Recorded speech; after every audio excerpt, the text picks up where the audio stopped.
Shiva. So first question I have for you, the quick zero dilemmas, and let's see if you can make a quick answer, and then just we can discuss afterwards. Okay.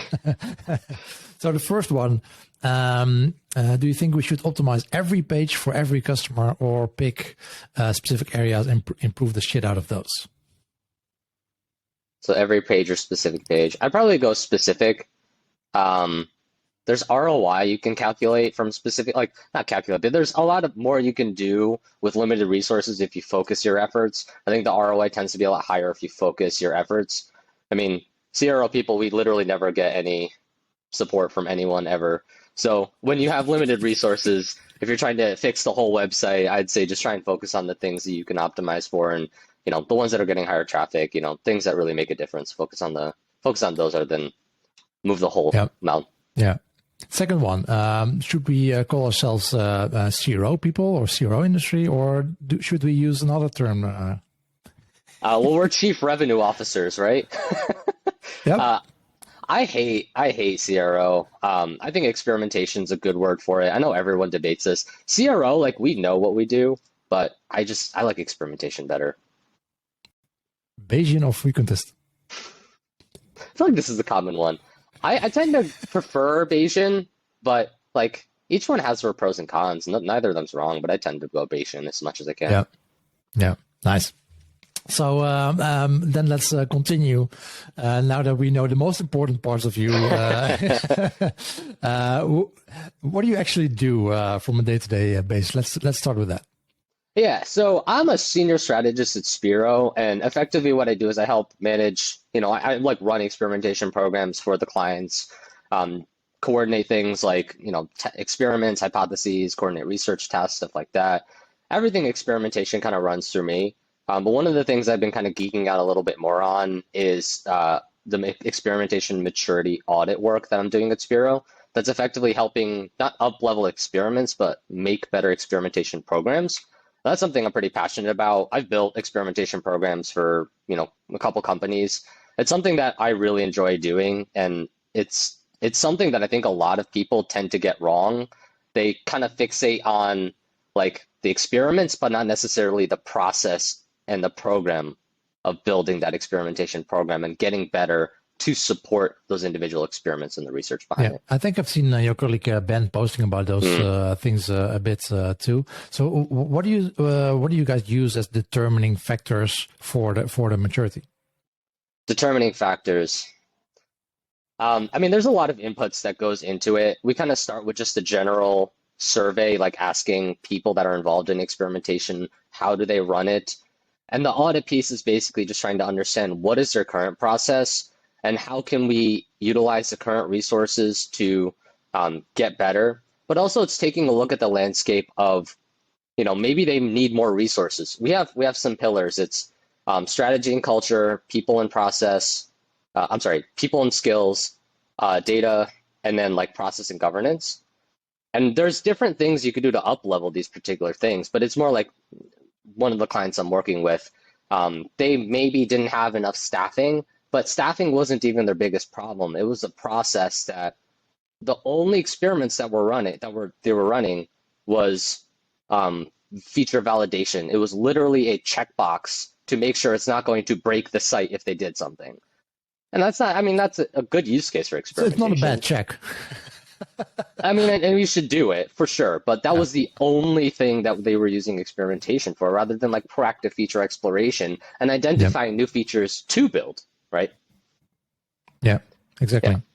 And now I did forget to ask, how did you get started with this? A lot of people don't start studying CRO or something specific like that. So how did you get started? I tried to become a doctor. I just didn't like medicine. I feel like I've said this a lot. It's no offense to doctors. I will keep on saying this. Doctors, nurses, everyone in the medical field's doing God's work. It is so boring to me. I'm just not passionate about it. So I went to school undergrad for 4 years for trying to become a doctor. Didn't like it, wasn't passionate about it. So didn't pursue it any further. I started working There's a at lot of experiments you can do with medicine, though. sure, sure. But like, there's blood, and there's just like disgusting things that you have to deal with. Like, there's code that you can look at, and sometimes code can look disgusting, but blood, you physically hold it, and like, Yeah. ugh, not about that. So There's a different feel to it. Yeah. yeah. So instead of dealing with that, I felt like I'd rather um, digital marketing is something that's like interesting to me. Everything techie, like I love like computers and learning about tech stuff. Like I always have the latest tech stuff. So that was what like started me on like maybe I should do something in tech. And then I had an opportunity to work at a digital marketing agency that kind of focused a little bit on like UX research and like design.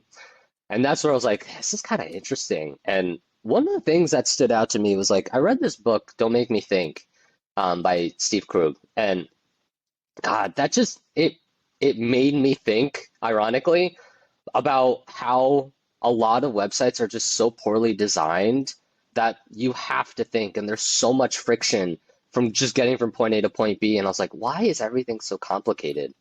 And that got the gears turning as like, okay, so there's a lot of like UX things that I think is really interesting to me that I think we could do better on as a web. And then lo and behold, like experimentation started coming out and becoming more and more prominent, especially with tools allowing people to run experiments. So like, oh, so I could run tests to validate or invalidate that. Oh, that's awesome. And then there's the tech side of it where it's on websites. I think the one thing that stands out to me is like the psychology. I don't know if you are similarly as interested in it as me, but like, God damn, the psychology in the way that people use websites is just so interesting to me. Like you see people who like, go ahead. I studied psychology, but during psychology there was nothing about online. Fortunately. So all the things that I learned about psychology online is about it's through reading books, working in it myself, doing all that experience, but nothing from university. Unfortunately, I'm not sure if that's been fixed by now that they use online data, but yeah. But not like back then. the funniest things about the psychology of user experience is that it's almost like a cat and maybe not cat and mouse, but it's you get to just like Yeah. what other tool allows you to literally watch someone use your website and like it's creepy as fuck, but it's also awesome data. Yeah, well, and the amount of data, right? I mean, you can get user data with whatever tool. Yeah. I mean, if you design a phone or a ticketing machine, you can get user data, people using your system, but it's not all users. That's the amazing thing, of course, with going online. With if you look at the sample sizes you use at studies at university, that doesn't even start to compare with what we have online. The gold mine we have here, yeah. And it's even like. I've done studies with in the more neurology parts. You had like 8 participants. I mean, even think about like offline mailers. To me, that's like you get something in the mail. You can't A/B test that. And what kind of data are you actually getting? Like, what is the open rate of like the person opening the letter? You don't even know if it got delivered, right?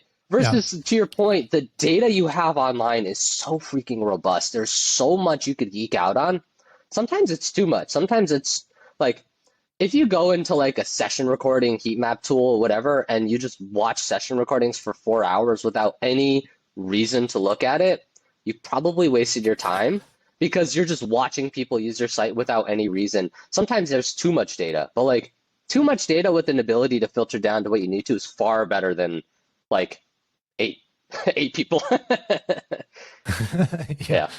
But yeah, you do get into the paralysis side with online. That's definitely something that's a real thing that you have no idea. Okay, well, where can we start? We have so much tools that we can use. Is this also something? So tool use, is that something that's part of that maturity model? What people are using, or what they are able to utilize for their websites? Yep. I mean, I think the tools and research is like 2 lockstep things where you need tools to help you research, but you also like everything's so interconnected, but like you definitely need tools to capture data and you need tools to actually conduct research. So sometimes it could be a binary, like, do you even have these tools to capture it? But kind of like to that data point, if you are simply tracking things like macro level conversions and like AOV, but you're not tracking actual interaction with like things on the website, micro conversions. You're not understanding the behavior. If you're simply just looking at macro level things, which a lot of people who run experiments do, just simply look at a fixation of one metric and be like, we ran a test, did it improve conversion rate? Yes, no. Without understanding why, without using another tool to corroborate what happened versus not, you're running into these limitations. And to your point, like if you don't necessarily have all these tools, you're limiting yourself. And that could be an easy like recommendation to improve your maturity is get better tools or get a tool to do something. But having tools doesn't make you good. Like just because you have an experimentation tool, it doesn't mean you're going to be at a maturity level of like, top tier. Because if you just have a tool but you're not running tests, or you have a tool but you're running crappy tests, that's almost as bad as if not having a tool at all, because you could be hurting your, your users and your user experience. Yeah, and I think I have a question, at least somewhat related. There's a lot of there's a lot of BS going on with how people are using that the tools, how they are like I said, focusing on experimentation but not having a decent program behind it. And I can imagine, especially when you work in an agency, you've seen many of those programs running or not running. And the question is from Tracy Laragno. How do you maintain a no BS style? And apparently, well, she suggested me asking this to you, and apparently you are known, at least to her, for having this no BS style, and that's definitely something I recognize with the posts I see you, the things I see you posting on LinkedIn. I'll take it. I'll take it because I feel like there's so much of just like snake oil salesman in terms of like experimentation, where like there's a lot of people who'll be like, we'll guarantee you like X amount of dollars, or we'll guarantee you X amount of lift and conversion rate. And I think that's just such a terrible way to, you're fixating on the wrong KPIs. And you're going to box yourself into doing stuff that isn't necessarily right for user experience, and creating something that's worthwhile for like customer lifetime value. Specifically, your question is like, what was it? How do you maintain a no BS lifestyle? Or well, not necessarily lifestyle, but well, lifestyle. If you wish to go into that, that's fine too. But how do you maintain a no BS style in those posts and when communicating with those clients? So I think for me, it's just about transparency. I think like anytime, I think a lot of times CRO people tend to have it be like, this is my baby, this is my thing. No one else gets to influence it because this is mine. And that's such a crappy way to like build trust. Because if you're just saying like, these are the tests, this is my algorithm for our prioritization, and people are like, can I learn about it? And you're like, no, leave me alone. Like that's not going to build any kind of trust that you're doing anything good, especially if you're running tests that are losing. But even like, I'd be skeptical if like I had no access to your CRO program, but you're like, I'm pumping out 50, 70, 80% conversion rate lifts or whatever it is. I'd be like, okay, tell me more. And you'd be like, no. I'd be like, all right, well, I don't trust that. I think as CROers, we're always just skeptical about it. So I think like that transparency helps foster authenticity, which I think is important to me. Like I swear all the time, I'm going to speak my mind. I don't really care what other people think, because I'm going to tell you what I feel. And that's the truth. You're not getting bullshit from me. I'm just going to speak the truth. You'll get a sense of authenticity from me. You may disagree, but you know where you stand, where I stand. And then I think that leads to trust. That if you're open, if you're authentic, if you're like, if a test loses big and you're like, yeah, I mean, this was our hypothesis, this is the research that went into it. Going into this test, we felt really good about it and it didn't win. And that sucks, but it's okay because we have these other tests, and guess what? We learned some things from this and we're going to move on. That breeds trust that like when you win, people can trust that you actually won. And when you lose, you at least put the thought and effort and research into it. You're not just picking out some random things that like, I saw what Amazon's doing. Let's test that. It's, Yeah. it just builds that trust. Do you have, so I have this feeling, hypothesis maybe, that, and hopefully you can shine some light on that. That's in, if we compare how the zero or experimentation market works, Europe versus US, my hypothesis is that in US it's more focused on running more experiments to see what works, and then just shooting and see if something sticks. I'm very much generalizing. I'm realizing, and then in Europe, because and my hypothesis is that because the markets are way smaller, you cannot get away with that. It's easier to do that for an English website and a global English website. You can just run a lot of experiments, and something will eventually stick. You have no idea why, but because you can have that volume, it still works somewhat. You can still be somewhat successful with that. While in Europe, and I think, I guess it works for all other languages, basically, the market is so much smaller that you have to be smarter about it. You have to do your research upfront to come up with a good hypothesis, and then try to validate that. Is that something that makes sense to you, or is it totally different, a wrong view of the market that I have? That's interesting. I never considered that. I don't know. That's a good thought.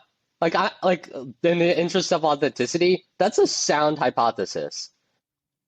I'm trying to think of like, so you're basically, And I also saw some supporting data, and this is that I did see some English markets, English merchant, but then in B2B where the markets are much smaller. By nature of being in B2B, and they do need to be smarter about it. Then the mass running experiment doesn't work anymore because again their target audience is much smaller. That's interesting. It depends a bit on the. That is interesting. I feel like I've worked with some of the clients that are smaller, and as a process of that, they have to be research driven. They have to focus on the research and be smart about it. Yeah. The other thing I will say is like I do wonder if there's a difference in culture between like US culture versus European culture that potentially that's the layer of leading into it, which I don't know if you're kind of alluding to that, but I do think that plays into like, maybe in the US it's a little bit more like try it and see if it works versus in Europe it's like a little bit more skepticism like, hey, like I'm not just going to blindly trust you. And I do wonder if maybe there's a little bit more of that in Europe, that there's not skepticism, but more like, why? And maybe a little bit more inquisitive versus US is like, well, let's try it and see what happens. Yeah. And by the way, and that's interesting. I'm going to think about that one. By the way, when I say in Europe or the smaller websites that they need to be smart about it, I still think, I mean, if you can just create a lot of experiments and do that, and it works, it can still be smart to do that. It saves you a lot of time and resources on doing the research. Yeah. So if that works for you, go you. Well, truthfully, I think truthfully, I view experimentation as like a spoke of the hub of research. And I don't know if people agree or disagree on that, but like research is doing things to understand behavior and like trying to understand kind of what's going on. Research includes data. Research like analytics data, it includes heat maps, but an experiment is data. You've tried A versus B, and it's data to inform something. So that's kind of, people always feel weird about like that. I often tell, or when I try to explain this process, I tell people that run the website, say, okay, you're already doing the experiments. Your content team and your design team and your developer, they're already doing the experiments, but you're not validating it, so you have no idea what the results are. And so maybe that's a bit of fear mongering there, but if it works, well, that's kind of back to the point about like. You can run an experiment, but if you don't have the proper resources to analyze it, validate, data sanity, like research, then running an experiment doesn't make you, like, it doesn't provide value if you don't have the proper supporting of process to analyze and do the right things behind it. Yep. It's just running an experiment. It's the same thing like Personalization. Oh, let's flip the switch on and let's personalize. Well, have you tested it? Like, are you going to constantly evolve the personalization? Or are you just going to flip a switch and be like, let's just personalize because I read an article that said it works? Yeah. So how do you at Spiro? How do you then position or maybe even sell CRO or experimentation? Is it you just spoke about, okay, if you're doing it for optimizing conversion rates, those might not be the right KPIs. I've seen a lot of people talking about, okay, we shouldn't frame it as optimization at all. It should be about risk management. How do you guys position that with clients? I personally always talk about test to learn. So the way I talk about it is every test that's run will generate an insight. So like I talked about how experimentation is like a hub of research. Every test you run will teach you something. And I'm not going to run a test that's not going to tell me something to guide the next test and the next test and the next test. I have a plan that, like, if a test loses, maybe that plan gets changed or altered based on the insights. But every test will generate an insight that alters the strategic plan. Versus, like, trying to think like very root level, like a button color test. Like, if I run a green versus orange on our homepage, what's that going to tell us strategically? Like, nothing strategic. It might give you a test win, it might give you a test loss, but like there's nothing really like, oh, what's next? Blue. Like, that's not really as helpful. Like, maybe there's a little bit of insight with contrast, like if that. But like stuff like content gating strategy, pricing strategy, like a pricing, like a questionnaire or wizard for like B2B, like that stuff, that's super interesting. One, because that's interesting research. Two, like win or lose, you're learning something about that. So I think we tend to focus a lot of our tests around insights and talk about this is what we're learning about your audience every test. And then if it wins, by the way, it also generated X amount in revenue, Y amount of conversions, whatever it is. But the focal point for me that I always like to use is talk about the insights first. Because what I've learned like very early in my career is like if I only fixate on like conversion rate, you're almost training everyone to also focus only on conversion rate rather than the insights. Yeah. So instead, just flip it around and talk about the insights generated always, win or lose. And then you're focusing on a program that is generating insights that even if you lose 10 tests, you've generated insights for those 10 tests as stuff like we shouldn't do. And it's good that we tested it because we didn't move forward, like that risk mitigation you're talking about. Yeah, exactly. You saved a lot of resources on not implementing all those Yep. things. Yeah, I think, yeah, totally agree. I mean, it's way more interesting to have, I mean, the UI part can be very interesting. I mean, if that's a big issue, that can be a huge blocker on many levels, of course. But the strategic things are way more interesting. Validate your whole business ID. Are people actually interested in what's in the features that you're trying to sell them? Maybe they're interested in something completely different, and what's price elasticity on your product that can make a huge difference for a company, way bigger than changing the color of a button. And to take that a step further, like think about experimentation maturity. So if you're a one-man team and you're running experiments for button color tests, if people who are looking at your program are seeing button color tests, they're going to be like what is the ROI of this program? Why do we have this if all we're testing is button colors or some root level tests? Versus if you're talking about strategic things that is affecting the whole business, obviously with the qualifier that you are in fact in lockstep with the business, that you're not like optimizing for like AOV and the business is optimizing for like CLTV and your metrics are just totally mismatched. Like obviously you want to make sure you're aligned with that. But if you're providing these insights that are so interesting that maybe is shifting the way that the business thinks about things or marketing or anyone else like brand, you're generating these insights that are like, holy crap, this content gating strategy that we have to generate leads didn't work. Like we removed the gate and we got the same amount of leads. We need to change the business. And then like your boss's boss hears about that. And like, how do we find this out? Oh, the CRO program. Holy shit. Let's throw some money at this if they're generating those insights, and that's a way for you to scale your program up. Yeah, Yeah, yeah. I think a challenge there is that a lot of CRO specialists or CRO teams are often positioned in the marketing team, and they have really different goals than they're not necessarily into test and learn. It is painful. Like it is a struggle with, and that's another thing that we talk about in maturity is like, where does experimentation live? Is it a decentralized model, centralized model, hybrid, like whatever model it may be? But holy crap, if you're not on the product team, good luck trying to get prioritized resourcing to help you drive the program. And the solution to that's like maybe hire some folks on your experimentation team. Like when I was at Gartner, I hired a developer to sit on my team to help bypass some of the limitations I had. But again, like it is a struggle, especially if experimentation sits on a marketing team to get the resources they need to scale the program, to grow and get bigger. I think in a perfect world, if you could have like, I think each model kind of has its pros and cons, but I think in a perfect world, like a decentralized model where um, you have some resources sitting on individual teams, and then I guess that's a hybrid model, not decentralized. But like you have some individual specialists sitting on like a marketing team, brand team, dev team, UX, whatever, and then they all report to like a hub of experimentation folks, and those are the ones who like set the process, set the governance.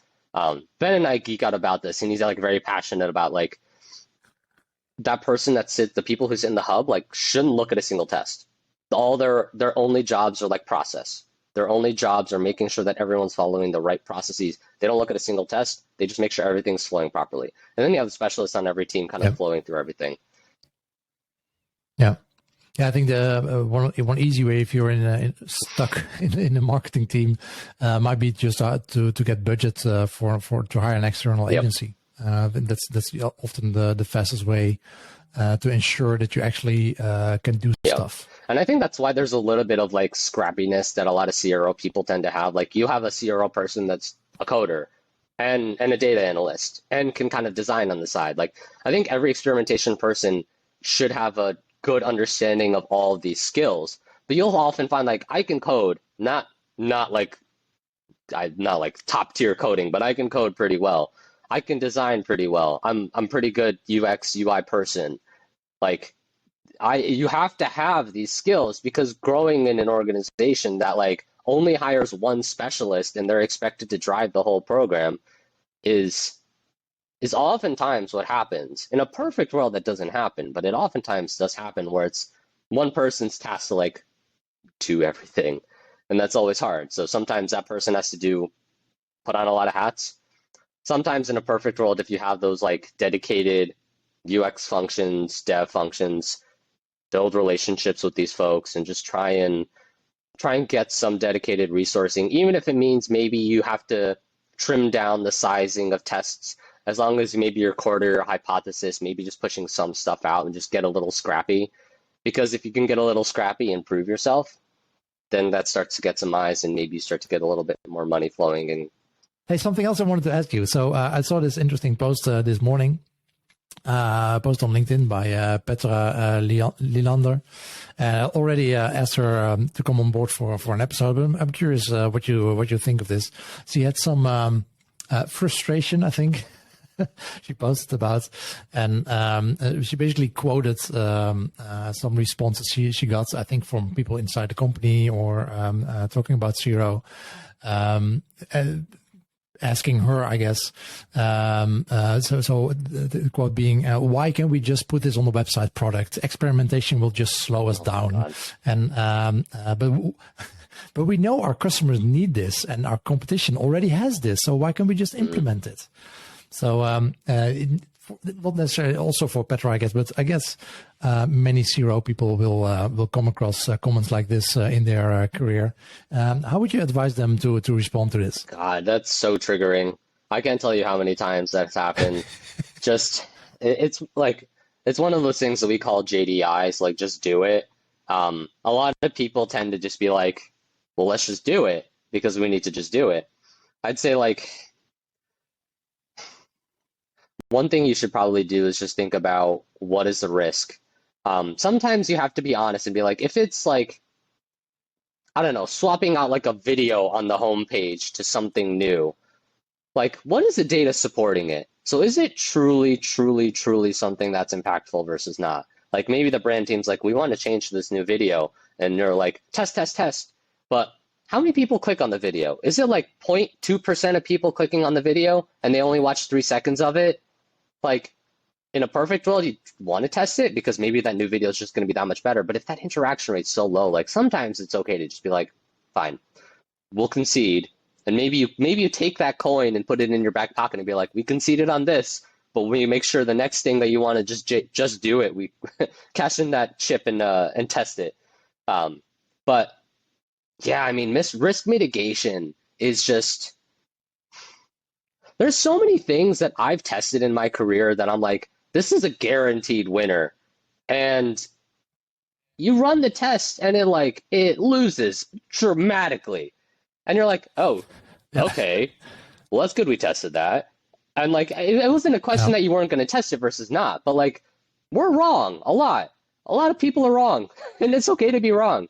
But risk mitigation is so important that you just don't know until you know. And sometimes it's a little bit of a personality thing that you have to just like, sometimes it's worth digging into like, why? Why do we need to be so quick? Why do we need it quickly? Is it your boss's boss's boss really pushing some pressure on this?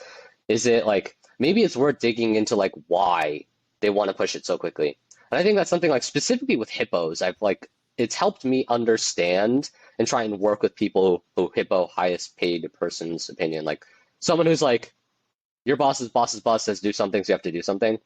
And sometimes it's helpful to understand why they want to do it, because potentially that context is helpful to talk them off the ledge of maybe testing something or restructuring a test. Or maybe it's like, maybe that's something of a lesson learned that like you have a process issue. Like we talked about, maturity. Maybe you have a process issue that like they have spent 5 months working on something and you didn't know about it. If you had known about it because it was a process issue, you could have started on day one and be like, by the way, we're testers. We can help test it for you. And they're like, oh, great. And there's, a lesson learned that you have a process issue and you just need to work in experimentation earlier to help them out. But yeah, I guess I'm trying to be like glass half full, because if I was glass half empty, I might cry a little bit because of how many times I've heard that. Yeah. And then just fire the client, or just if you work there yourself, resign and and I think on. it's more It's also an option, it's just like course. trying to get an understanding, like why are they trying to do it so quickly? Like what is the reason behind it? Is there a process thing that maybe you need to have relooked and be like, well, experimentation needs to be involved earlier? Yeah. A lot of times, like what we see, I was working with another client. We were talking about something and they're like, we're gonna roll out this feature. I was like, why don't you guys test it? And they're like, we can't test it. And we're like, oh, sure you can. You just have to do this, this, and this. They're like, oh, okay. And then like it clicks in their brain that like they didn't understand they could test something in a particular way. So sometimes it's just education that they didn't know they could test it, so they just didn't test it, and then they just moved on. But CRO and experimentation is just so often misunderstood that leads to a lot of problems rather than like actual malice of people who are like hippos who are just like, I just want to do it. I don't care what the results say. I want to do it because it looks pretty. Yeah, and often I guess when the understanding isn't there, it's also for a lot of people, I think the managers that need to manage the CRO team, or the people coming up with those ideas for the CRO team to validate, that it feels very personal to them. Like I said, most things fail. And that could get personal very quickly if you shoot down 9 out of 10 ideas that the designer has. He might not like you very much and stop coming with things to you. So you need to start working with them, understanding what their goals are, not necessarily their personal goal, but inside the business. What are they? What are their KPIs? What are their OKRs, or whatever system you use, and understand that and help them achieve those business goals, instead of framing it, or at least having them perceive this as being very personal to their well, maybe their life, their lives. Well, let me work. put that in context. If you're a UX person and a CRO person comes to you and they're like, "Hey, we should test this," and the UX person's like, "Okay, cool, let's test it," and then they literally run the test and it loses by, let's say, minus 10%. They literally give you evidence that your baby is ugly in a data-driven way, right? And if you're a UX person, you're like, yes, damn, that's not. So like, there's that context is glass half full, where you're just like calling their baby ugly and literally using data to prove it, which is like would put a lot of people on defense. When reframe it, be like, look, you have this design, let's test it, because maybe this first iteration isn't the best, but let's test it. Let's make it so that instead of, you know, it being a minus 10% or a plus 2%, what if their design was so kick ass that it was a plus 17%? Then you have provided data to the UX person that their baby is beautiful. And then that UX person goes tell their boss, my thing is 17% better than the original. So it's looked as it should be as a partnership. You don't have to tell your boss it took 10 iterations to get there. Yeah. Yeah. Just but I think that's an issue, that it's painful in the beginning, and if you're not used to that process, that indeed feels like someone is killing off your baby. And that's, I guess that's part of the education that you need to go through with your organizations. Well, and I think that's like back to the education piece. It's about the CRO person coming from like, I'm here to help. I'm here to make you look good. I'm here to test your thing so it looks good. Like, you think about even just like minus UX, like let's look at product. If a person's designing a feature, if a product owner said, the decision we need to make is develop this feature, and there was no experimentation done to validate, run anything. They spent 6 months validating this feature, building it, or not validating, building it, getting it to live, and then CRO person comes in and tests it, and it's like minus 6%. Like, that's going to make them look really bad. So instead, that's where there might be some hesitation from these people to be like, I don't want to test it because it can make me look bad. And the same way with the UX people. So there's a lot of these avenues, like even dev people, like, I don't want to test it because if it's broken and it doesn't look good, like everything is like, it's understandable that people would see it as have a defense mechanism kick in. When the reality is, we are here as experimentation folks to make you look good, to take what you're doing and make it better, or prove that maybe it's not the exact right thing. But instead of you in like that product person, if we were involved in, very early, we could have maybe done research to validate that this wasn't worth doing, or maybe use the research to be like, it's worth doing, but the design isn't great. But like, we're here to help support you to make the right decisions, to make you look good and you look good and you look good, and everyone, and even like the business metrics, we're here to support the business. We're not your enemy. We're your best friends. Yep. Exactly. And what would you say? So the first part of Petra's comment was, or her colleagues' comments, experimentation will just slow us down. What would you, how would you counter the argument? That's, I mean, fair enough. I mean, would you rather be slow or bad? Like, fair enough. Yeah, that's a perfect response, I guess. Like I mean, yeah, you could be slow, but would you rather make the right decisions and be slow, or probably make the wrong decisions and be fast? And like, there's a whole thing, and like, there is a legitimate argument for like, I'd rather be fast and then test and then like continue to iterate. There is an argument for that. I'm not going to disagree with that.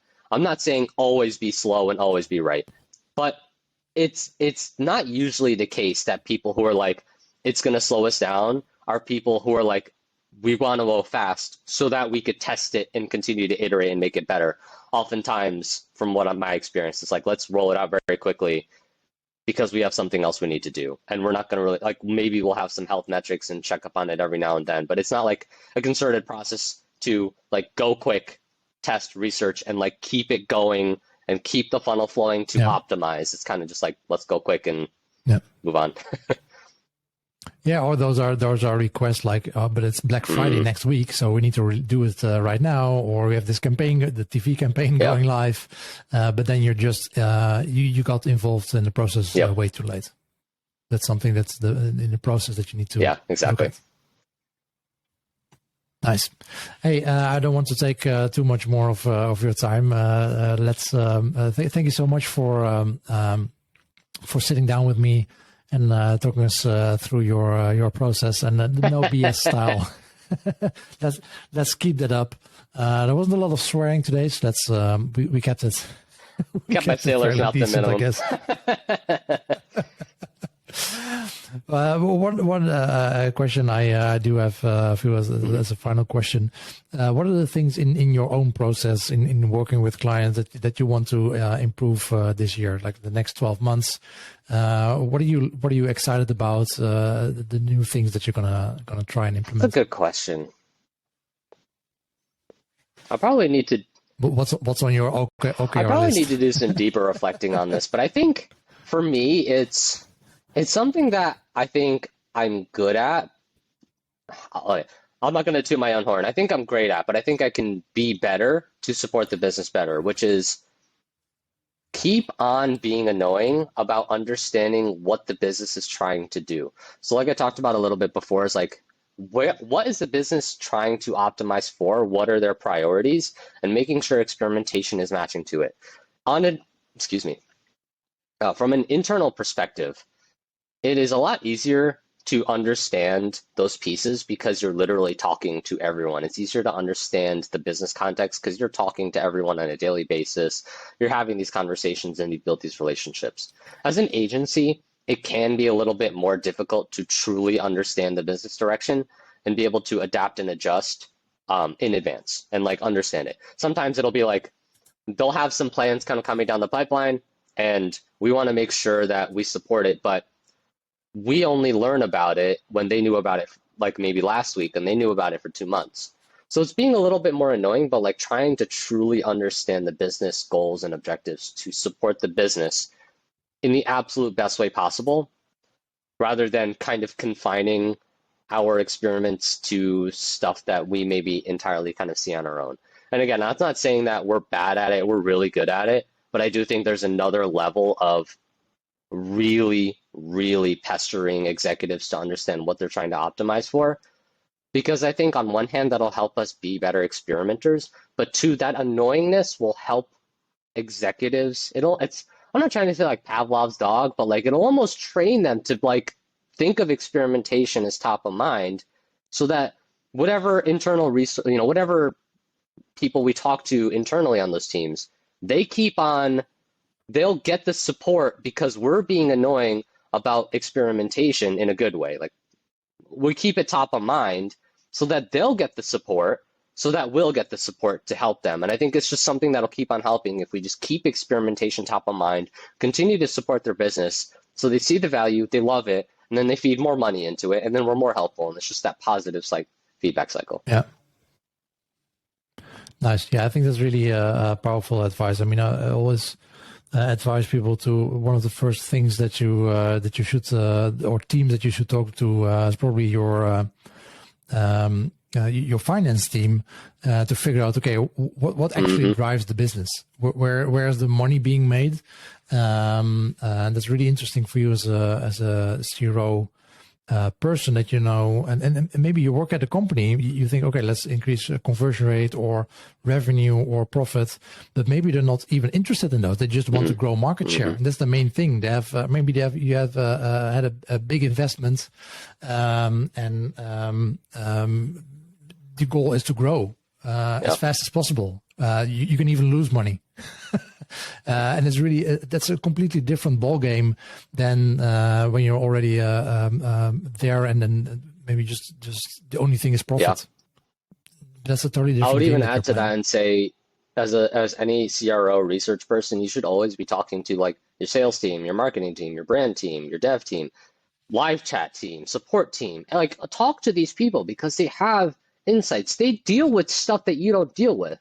So if you're optimizing for sales and like you're trying to just increase the raw amount of sales And then you go talk to the sales team and they're like, we've been getting a lot of shit leads recently. Then they're probably, then like, you're not doing anyone any favors because you're wasting their time and artificially making your program look good.